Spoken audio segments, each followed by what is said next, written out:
We are inside Raqqa. This Syrian Democratic Forces sniper position dominates the capital of the Islamic State group's self-styled caliphate. This is the western front line of the battle. Just a few days ago, filming here was still punished by decapitation. Okay, let's do it, comrades. The IS group fighters who terrorized the people here for the best part of 4 years are now invisible, hidden inside nearby buildings. A rocket just grazed our position.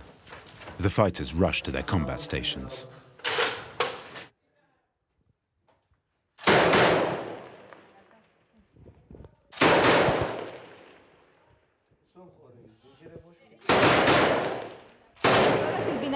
Do you see that row of buildings? They're there, in the third building. In this neighborhood, the battle is mainly a sniper fight. Takushin learned to shoot in Kobani. This young fighter's morale is high. We're advancing very slowly. We're not in a hurry. If that's what God wants, we will liberate Raqqa. We want to fight them face to face, to see what they're made of. It's their last battle. The IS fighter's position is too far, out of range for this heavy machine gun. The coalition's air power comes into play.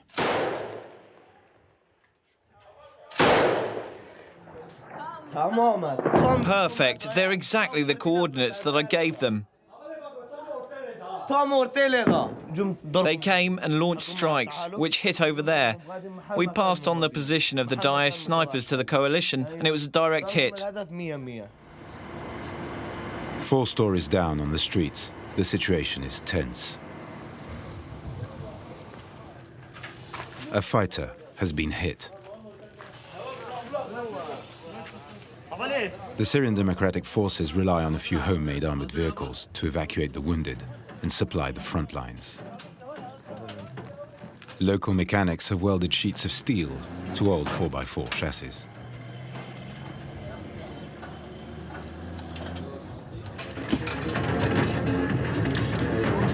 Agid drives one of these. He is fearless. Food, water, I carry everything they need. And sometimes when they're wounded comrades, I'll go out and get them. Driving around Raqqa is extremely dangerous. Streets are mined. The car must never stop, or the Islamic State militants will target it with anti-tank rockets. When the road is blocked, Agid has to improvise. Today, the obstacle is a steel oil drum.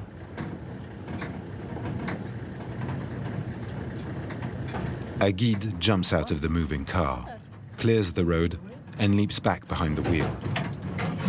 He is used to this maneuver. In Raqqa, stopping the car can have you killed.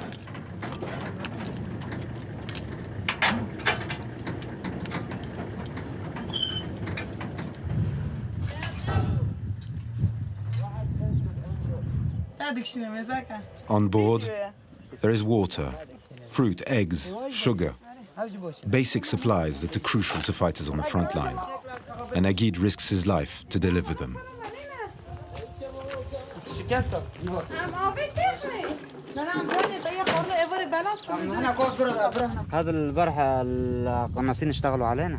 Yesterday, the snipers fired at us on our way to the front line. They also shot at us on our return at night. To try to stop us, they used anti-tank missiles, but we drove away very fast and fortunately they missed us.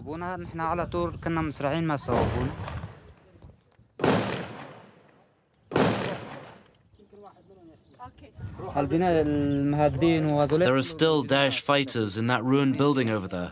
Our comrades have been targeted by their snipers, so we've returned fire. Some civilians came out near here and were shot at by the jihadists.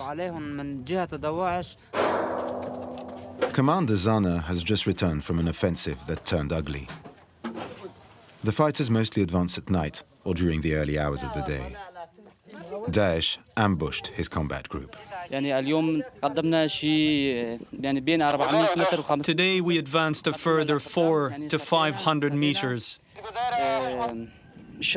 We took 2 streets, and when we reached our goal, they attacked us from 4 different directions. They used car bombs, heavy machine guns, and especially snipers. Our comrades returned fire and the coalition dropped bombs. Though the streets appear deserted, some civilians are still hiding. They dig themselves in, hoping to survive. They only come out when the fighting stops. Some of them come to seek help in this makeshift SDF base. They are often in shock. We lived through terrifying days. You can't imagine. Bombs fell like pebbles, like rain. Our neighbours are dead. Abu Bandar and his entire family were torn to shreds. There were body parts everywhere. Another neighbour, Abu Hamas, was hit in the head by shrapnel and died on the spot. Qutaiba, his son, lost his hand. People were saying that the Kurds were coming, and I went out to see. The Daesh sniper shot me. I felt the bullet brush past. I ducked. A second bullet hit me. 2 bullets. Look, it went right through here. I had to stitch myself up.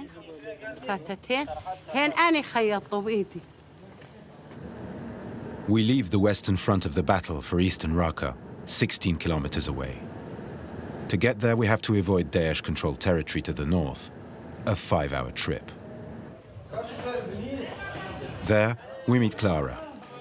She is in charge on this front. Equipped with a tablet and a radio, she dispatches the fighters.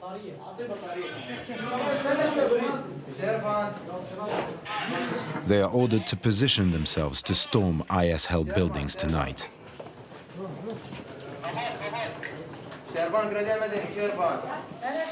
Clara also leads coordination with the coalition.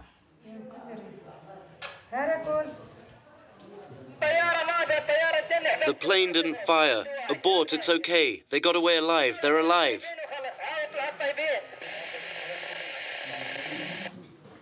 Her tablet displays a satellite map of the city that shows her units and known enemy positions in real time.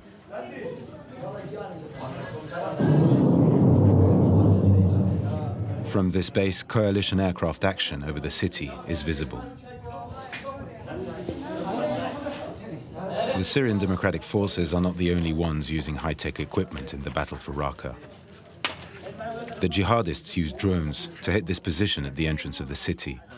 The front line is several hundred meters away, but bombs keep landing here all day. There's something in the sky. Stay alert and let me know as soon as the drone shows up. Take cover. Get down quickly.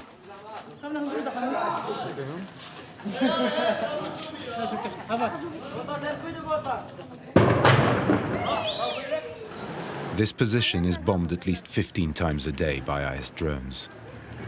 They are small and very difficult to hit. Clara shows us one that was struck down the day before.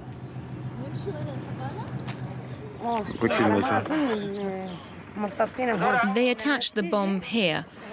They fly it using a remote control, and when they see our comrades, they release it.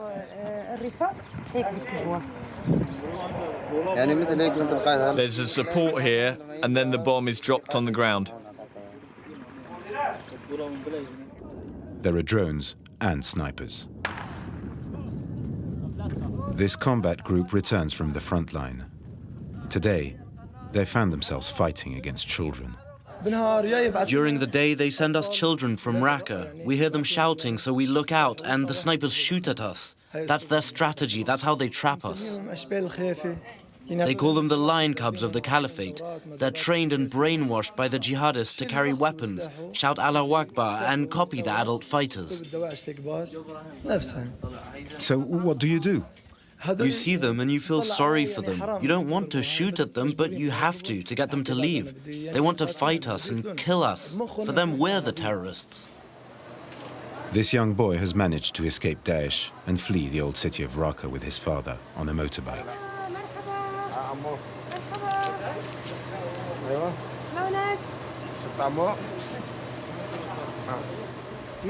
We've had no bread since the 10th day of Ramadan. We no longer see jihadists here. They're all fighting. The father is determined to go and fetch the rest of his family. This armored vehicle escorts him to the SDF's most advanced position. Attention all comrades. If you can hear me, don't shoot at the moped that's following us. They're civilians. We advance towards the center of the city. Daesh has closed and mined every single street. Our destination in the Al-Batani neighborhood is less than 400 meters away from the old city's historic walls. For now, the fighting has stopped. Clara wants to make sure these two civilians get a chance to succeed. Leave your son with us. We'll look after him until you return. No, it's better if he stays with me. You're going on the bike? Yes. I'll give you some water and supplies. Take that with you.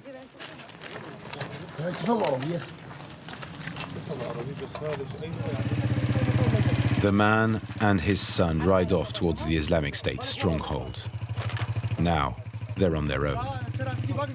They hope to return alive with their whole family. The FDS have promised to cover them. Just as they leave, heavy fighting starts.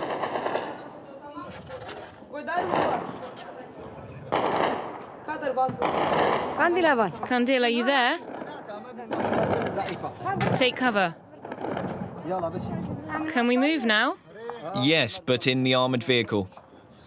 They fire with a 23mm gun and a mortar. Be careful. Okay, great. Let's get going. Minutes later, at the rear, on Baghdad Road, an ambulance arrives. It is carrying a fighter who was wounded during the attack. He is seen to in this small shop, used as a field hospital. The man was blasted by a mortar shell. The Syrian Democratic Forces do not give figures when it comes to losses, but the death toll in the battle for Raqqa will most likely be high.